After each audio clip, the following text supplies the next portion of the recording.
is now going to be roughly $1,200, wasn't called out at the beginning. I'd have to review. Well, so you just gave me a lot to you gave me a lot all at the same time. What would you prefer for me to answer first? Let's go with the descaling, because I don't really know how we can right the wrong of last night. Okay. So first off, you said your piece about it. So here's my thought: is that I didn't ask. So I have a daughter too. I'm a family man myself, and if I had a stranger who was coming to the front door, and who I don't know anything about, but if he was coming to the front door, the last thing I would ever do is have my daughter standing right there within his. But Adrian, I gave you your chance. You would not come recording on a phone parked in front of my cars, acting like you were going to have this huge conflict at 8:00 at night on a Monday. The reason why I recorded that. Parenting skills, I don't think that is. Sir, you are a business owner. Please do not have me resort to writing a poor review for you. Oh, please, no. This is your livelihood, and one bad review. Now, I am in marketing. I have access to understanding the implications of your business. Like, this is what I do for a living, and I understand how important communication is, especially word of mouth, on a Nextdoor app, on Angie's List, on Yelp, all of these things, sir. So let's not take it to that parenting route. Don't tell me what I should have done. Don't tell me about anything around a sensitive topic like that. It's just inappropriate. You were looking for confrontation because you started recording prior to me opening up the door. I saw your phone recording. That is highly inappropriate. The reason why I did that? There in my first initial comment, but I'm really upset at the fact how you totally missed a section of the house when you were supposed to be providing an inspection, but yet you were so quick to bang on my door. I feel like you did your job. Don't get me wrong. You did your job. Did you do a thorough job? No. Sir, the reason why I was recording was because just like what you just said, you understand marketing. So it's your word against mine. For me, the reason why I came to your door at 8:00 was because, number one, I contacted your wife on Friday. But sir, once again, you're interrupting me. I'm trying to resolve this, but it can't be resolved if you keep interrupting. I'm not coming at you mad. I am a businessman, and this is how I provide for my family. And I'm not trying to tell you that you're going to agree with me, but what I am trying to do is trying to verbalize that I'm listening to you and I'm trying to tell you what my thoughts are. And if you're offended by that, I can't help your offense. I can only tell you what my thoughts are. Just like, sir, you're talking about I would not have my daughter come to the door and a stranger is at the door. Sir, your daughter followed me when I was leaving, and I told her, I was like, hey, you can't follow me here. You got to stay with Dad, right?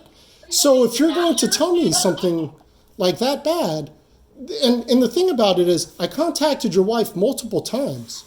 So, and the reason why I went there at 8:00 was because that was my first opportunity. Like, I worked all weekend long. And so that was my first opportunity to really go to the house and to actually resolve this issue, because every time I contacted your wife, and I could easily get on my invoicing program and I could tell you every single time that I talked to your wife. So it wasn't the first time there was a missed bill and I went knocking on the door. It wasn't like that at all. Okay. And that just wasn't the case. And I even told you last night. Totally ghost you?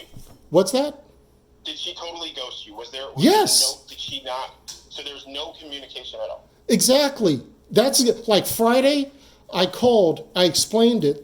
I was like, hey. Did she call you on Thursday? No. So on Friday, I called, she was at a birthday party. And she said, I had already sent this to you. We had already discussed this.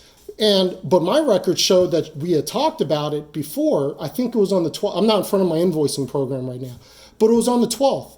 And so the thing is that All weekend, I never heard anything back. I didn't hear, not a single call. And I understand, like, she's at a birthday party. Like I said, I'm a family man. So I've been to birthday parties. And we were at Disneyland from Thursday until Sunday. So we were gone out of town. And I remember actually her being on the phone when we were on our way there speaking with you on Thursday. So it's like... Okay, so it might have been Thursday. I mean, like I said, I don't have my invoicing program in front of me. But the thing about it is, though, is that since I talked to your wife, there was no communication back. So in other words, she didn't call me on Saturday, didn't call me Sunday, didn't call me all day yesterday. And so what did I do? And when I had asked you about the bill, I'd even told you, I was like, look, I told you, like I self-admitted that I can make a mistake. And I had said, sir, just go, you could shut the door, I'll stand out here, go talk to your wife, double check, and if you could show me like a statement from your bank that showed that I cashed the check, by all means, I'll say that I'm wrong. I will 100% say that I'm wrong. But instead, you didn't do that, and instead what ended up happening... I didn't do that because it was unreasonable to sit there and argue with you at 8 o'clock at night when I was in the middle of putting my children to bed. And if I would have double paid you, I feel like you would have been a stand-up person to just return the payment. I didn't find an issue with paying you twice. $350 is not a lot of money to pay twice. So I'm glad that you think that $350 is not a lot of money. And the reason why I was there at 8 o'clock at night is because I do believe $350 is a lot of money. And so I have to do what I have to do because your wife didn't pay the bills on time. Okay? If she had paid within the 30 days, and you yourself started this conversation off saying that, hey, it turned out that we didn't cash we didn't send the check or it wasn't cashed. That's not my problem. I can't help. And so for you to go ahead and then threaten me, telling me that you know marketing, So how is that a threat, sir? Because what you're saying is that when you tell me that one bad review can ruin my business and you know marketing, you know how to do it, and that comes off as a threat. You misunderstood that. Well, I'm telling you the way it was perceived. If you want to take this above and beyond plumbing and scoping pipes, and you want to talk about what you would do if somebody came to your door and your daughter was there. First thing I would do is I would get my daughter out of the situation, Adrian. Sir, it's okay. Thank you. No. Thank you. You have explained this to me. I told you what. Adrian, here's what I want to leave you with. So don't show up to my door. You will be met with some serious anger, sir. Adrian, here's what I would like to leave you with. Don't call my phone. It'll be a bad day. Adrian, here's what I'd like to leave you with. So here's what I was going to tell Adrian. The debt that he owed me had been paid, and he is free to write whatever review that he would like to write about me. And I am free to rebuttal that review in any way that he likes. But for me personally, if a stranger can come to my door, the very first thing I would have done was to get my family out of the situation. I would have told my kids, hey, why don't you go and watch TV, get in the living room or something like that. I certainly wouldn't have them standing within arm's reach of the stranger. That's my rebuttal to Adrian. And so anyway, from sinks to sewers, this is what business owners have to deal with at times. Have a great day. Oh, and then what is today's date? Today is the 24th, I believe. Today's Tuesday, August 24th. And what time is it? It is currently 1:27 p.m. And it's currently 1:27 p.m.